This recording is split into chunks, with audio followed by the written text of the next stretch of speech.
Assalamualaikum warahmatullahi wabarakatuh. Halo teman-teman, jumpa lagi di Upamane Kicau, channel yang konsisten membahas murai batu dan informasi tentang dunia burung.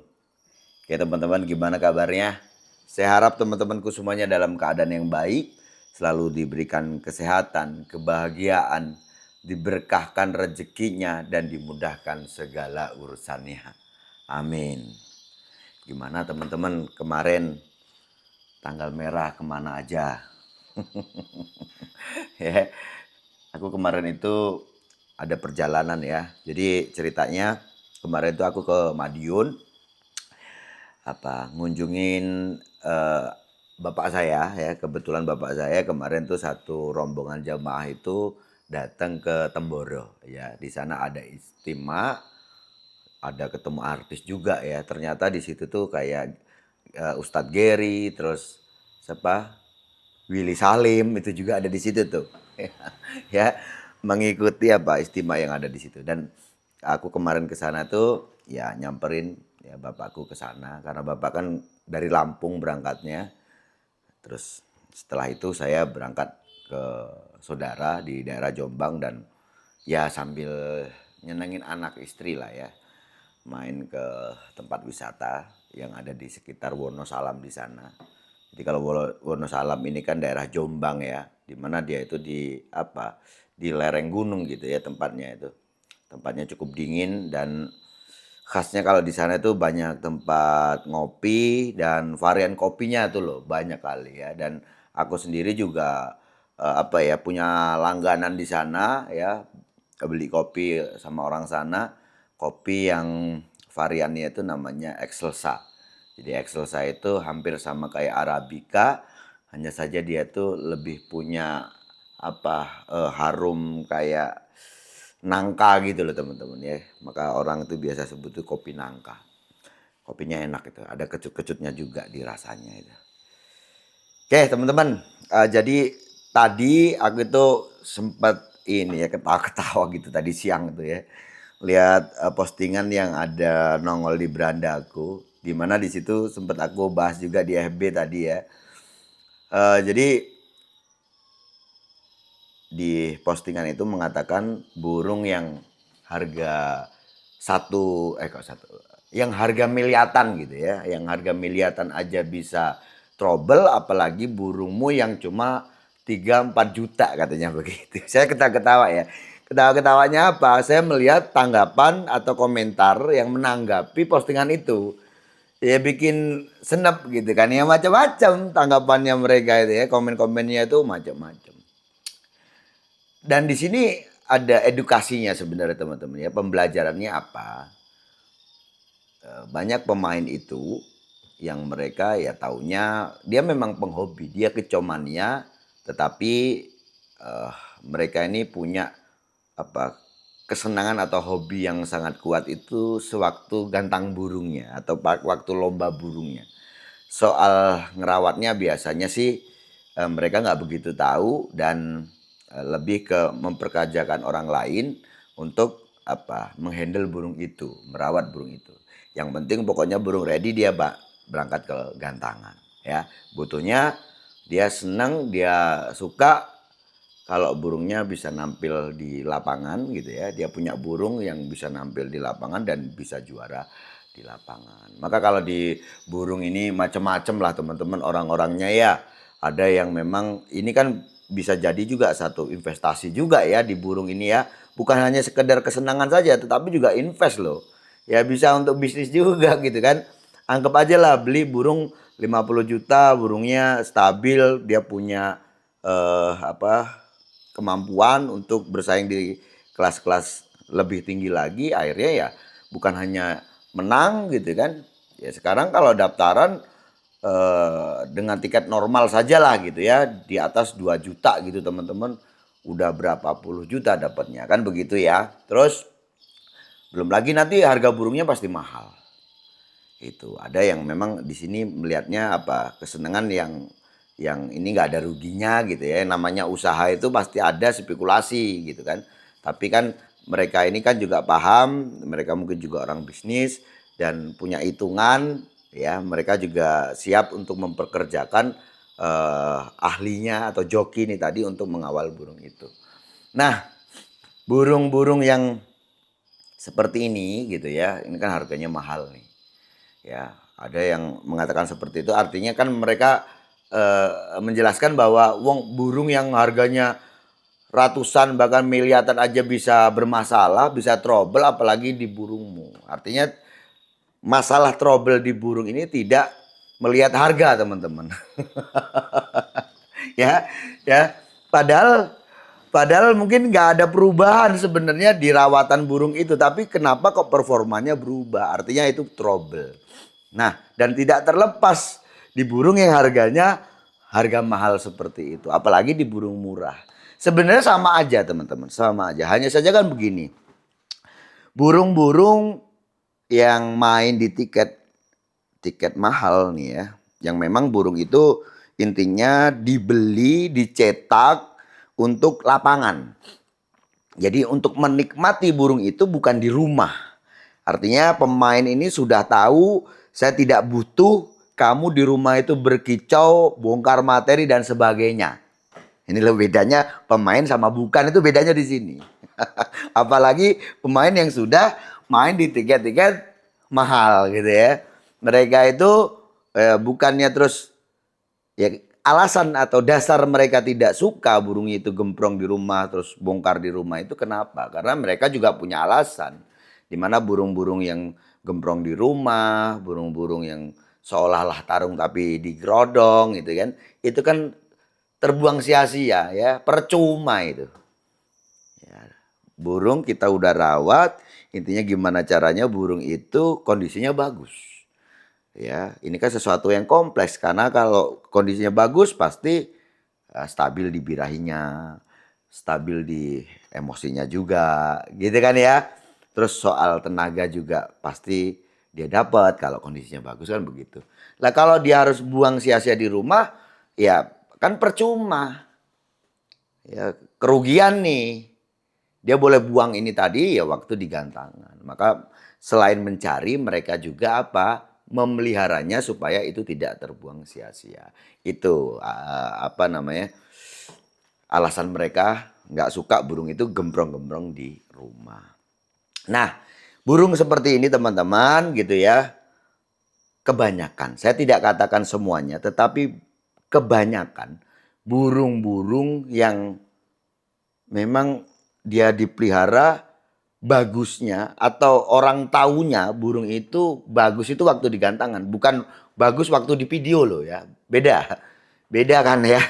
Kalau burung di rumah gua acor materinya bagus ya kan. Wah, materinya sehutan lah gitu ya. Bagus lah intinya seperti itu.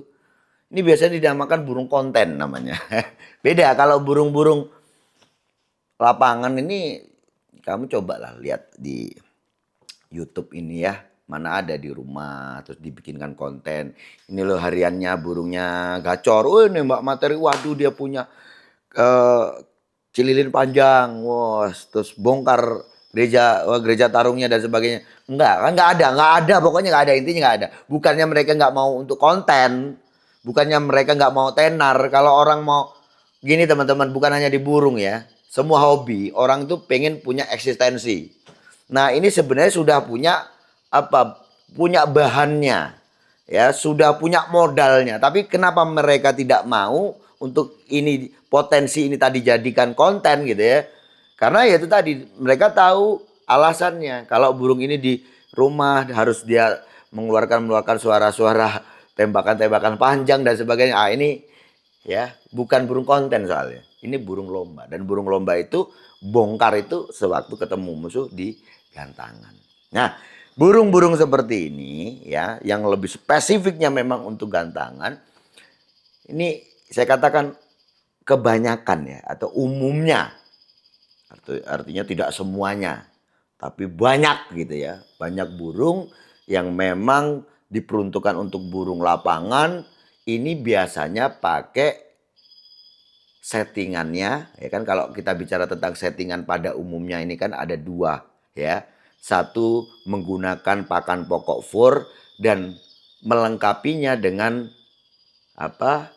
Jangkrik atau extra folding. gitu ya. Terus ada lagi metode yang kedua yaitu pakai full serangga. Nah, full serangga ini tadi kalau di Sumatera, di Kalimantan atau di luar Jawa itu banyak-banyak pakai kroto. Ya. Kalau di Jawa itu ada pakai kroto, ada pakai ulat kandang. Kenapa Om kok berbeda? Terus emang bagusnya apa ulat kandang apa gitu-gitu ya? Karena begini, karena keadaan kalau di Sumatera, di Kalimantan ulat kandang nggak nemu, ya kan? Kalaupun nemu nggak komersil. Nah, kalau di Jawa ini komersil karena banyak melimpah memang. Apalagi kayak di tempatku ini di Tulungagung ini ya, melimpah banget. Dan setoran-setoran ke daerah-daerah barat gitu ya, ke Jawa Tengah, ke Jakarta dan sebagainya itu ya pasokan dari sini. Karena memang di sini tempatnya kalau untuk ulat kandang. Nah, untuk di Pulau Jawa itu ya cukup banyak juga pakai full ulat kandang selain kroto. Nah, kalau di luar Pulau Jawa banyak-banyak pakai kroto. Nah, untuk burung-burung yang memang spesifiknya memang untuk burung lomba, kebanyakan itu pemain pakai metode ini, yaitu settingannya, pakannya tidak disetting, nyetingnya mereka itu di settingan rawatan gitu. Nah, di saat burung seperti ini sudah terbiasa dengan pola makan seperti ini tujuan mereka apa sih sebenarnya? Ya, jadi istilahnya kalau udah pakai full EF itu teman-teman itu mentokkan birahi, udah mentok itu birahinya. Kalau udah pakai full extra fooding ini tadi atau apa pakan serangga ini tadi. Itu udah full, ini alasannya untuk mentok di birahi. Nah, di saat burung sudah mentok di birahi, kalau untuk burung normal itu tidak OB. Ya, kalau burung normal tidak OB teman-teman. Dia tetap mentoknya birahi atau tingginya birahi itu arahnya ke arah tarung. Ya, bicara birahi ini tidak terlepas dari hormon testosteron kan ya, gitu ya. Kalau burung normal dia hidup dalam apalagi kalau burung-burung seperti ini ya, udah kelasnya main tiket jutaan gitu teman-teman, itu biasanya hidupnya nunggal. Ya, ya memang ada segelintir ya. Saya bicara itu umum saja lah ya atau kebanyakan burung-burung yang main tiket-tiket mahal ini biasanya nunggal. Ya, dia nunggal nih. Ya. Terus kalau dia pakai full ini tadi ya, alasannya kan tadi mentok nih. Kalau dia udah mentok birahi ini tadi, kalau burung normal, burung yang sudah nunggal dirawat di sangkar harian dan dia hidup sendiri tidak dijodohkan, maka sebenarnya normalnya di saat hormon testosteron itu meningkat arahnya ke arah tarung, bukan selalu ke arah reproduksi gitu loh untuk burung yang normal. Jadi burung seperti ini tujuannya jelas yaitu untuk mentokkan birahi. Nah, setelah mentok birahi ini mereka akan imbangi birahi ini ya, rawatan-rawatan ini tadi untuk apa? Di emosi dia.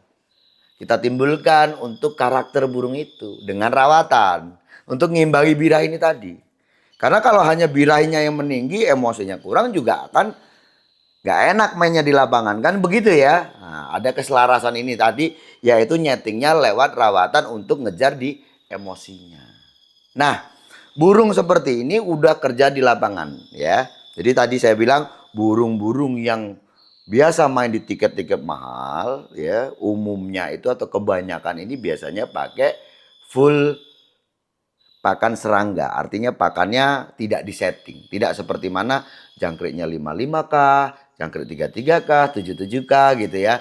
Atau seminggu dikasih kroto 2 kali kan enggak. Ini full gitu ya. Semaunya dia makan dan umumnya pakai ulat kandang atau pakai kroto gitu ya. Nah, burung seperti ini dengan alasan tadi mentok birahi, terus udah ketemu nih di setting ya, dirawat ini tadi di setting, dia udah ketemu dengan performnya. Artinya burung itu udah kerja nih, perform nih burung di lapangan. Bagus.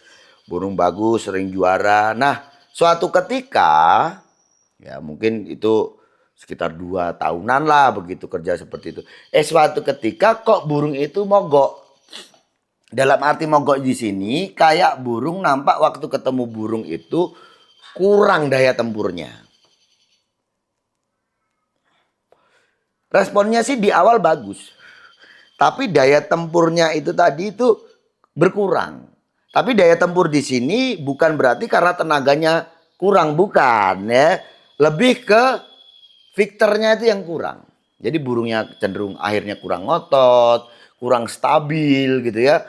Main di awal aja, di ke belakangnya itu mungkin cuman ya banyak pasang badan, ngetem, nggak begitu ngerespon dan semacamnya lah seperti itu. Intinya burung kurang ya, kurang.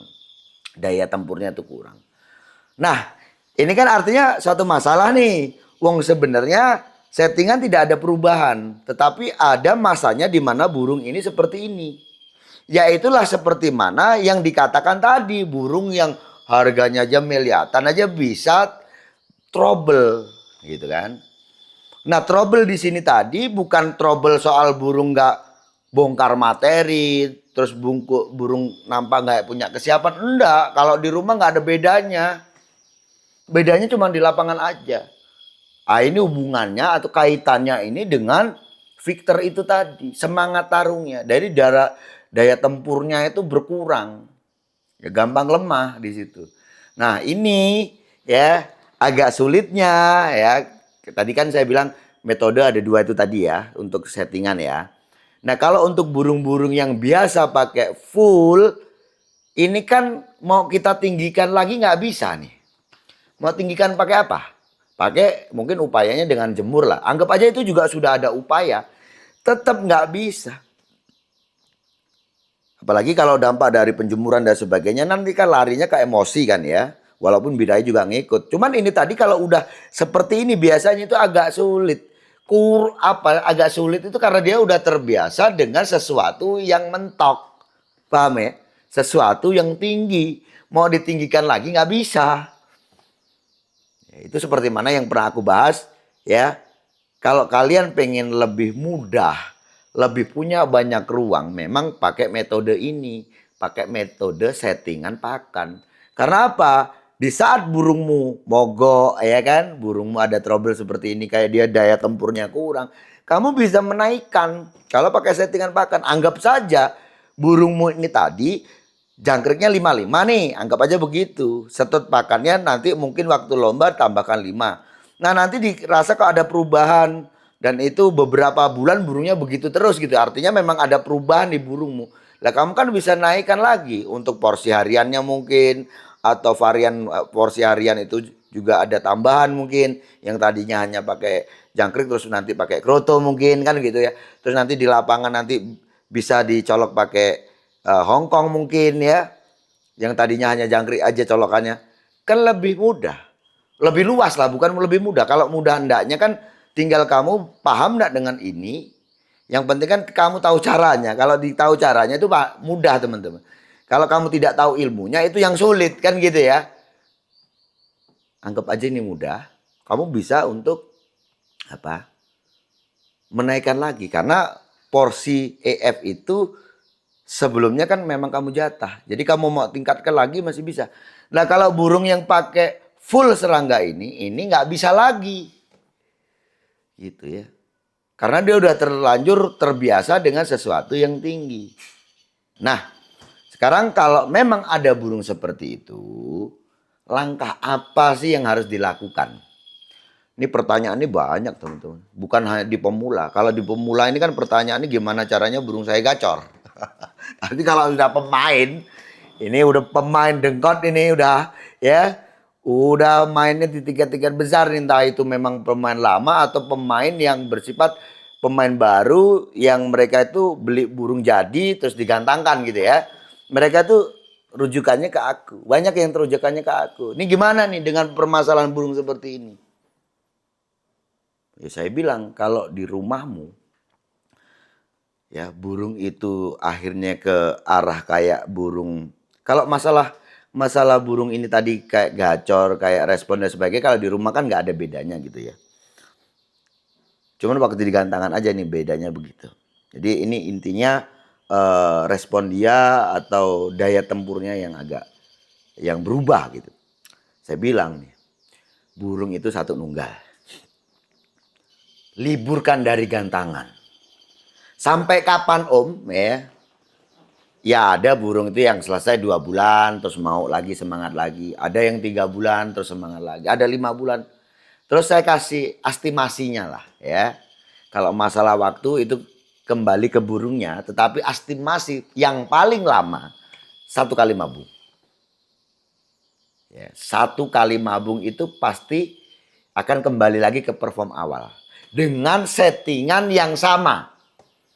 Kalaupun kamu pengen rubah settingan, artinya kamu sudah punya pegangan bahwa dengan settingan seperti ini kayaknya agak sulit untuk, apalagi untuk pemula ya. Ini pasti akan sulit nerimanya, wong nggak ada perubahan sama sekali kok burungnya ada perubahan di performa, kan begitu ya. Berubahnya drastis banget lagi. Dan perubahan ini tidak ada kelihatan di rumah, taunya di lapangan aja burungnya itu kurang semangat tarungnya gitu. Nah ini agak sulit kan diterima untuk pemula. Padahal ya ini tadi alasannya. Nah, kalau kamu sudah tahu alasan ini tadi seperti mana yang saya bilang, ya nanti rubah saja settingannya. Artinya kamu restart ulang. Burungmu jadi makan fur, akhirnya seperti itu kan. Nah, nanti terus mulai kamu terapkan dengan settingan. Ya kamu, ini kan soal waktu. Ya saya tadi bilang estimasi sampai 1 kali mabung. Oke, ini kamu biasakan lagi dalam kurun waktu 1 tahun ini tadi, burungmu itu udah pre lombanya, ya kan?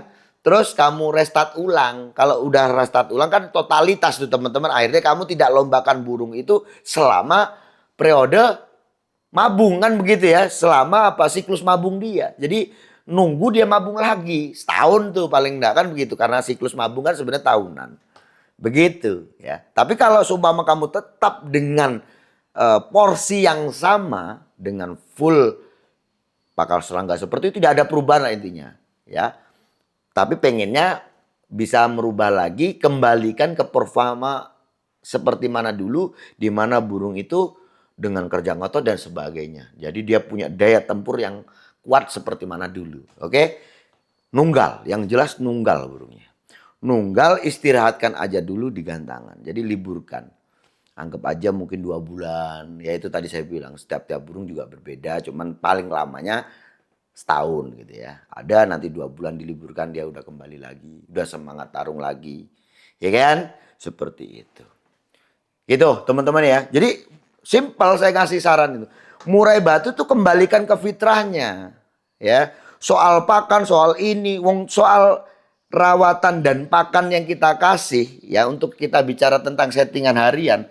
Ini kan kita kejar awalnya hanya kondisinya saja dulu awalnya.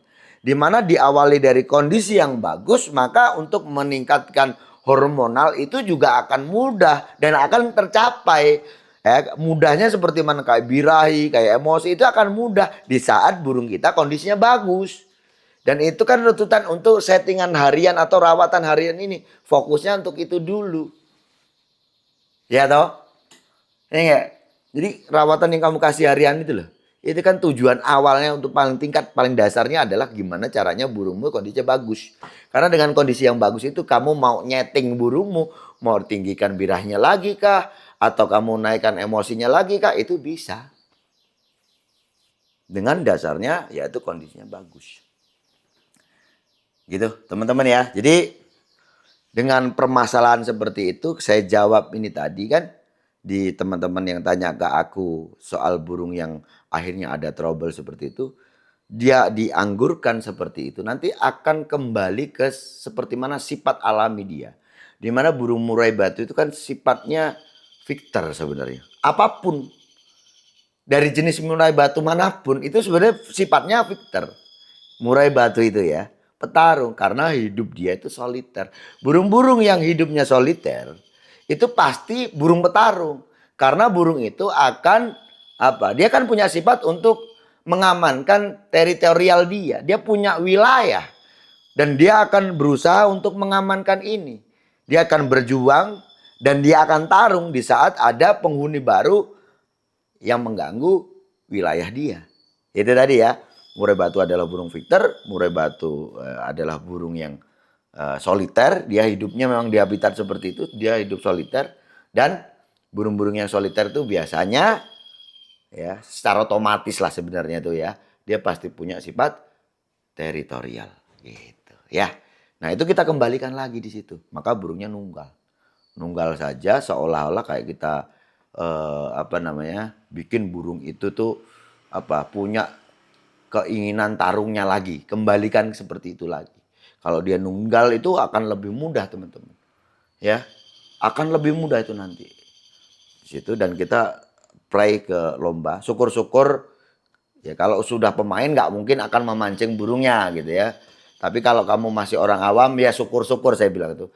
Jadi jangan pakai tanganmu yang gatel untuk buka video burung terus kamu suara-suarakan burung untuk mancing-mancing burungmu supaya dia ada apa namanya respon lagi. Nanti hambar lagi nanti. Ya, hambar lagi itu.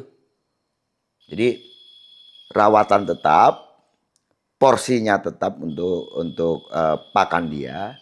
Hanya saja di sini pengondisiannya yang lebih kamu apa tekankan di situ gitu ya. Intinya burungmu itu kita kembalikan lagi ke sifat-sifat asli burung murai batu itu tadi. Gitu teman-teman ya.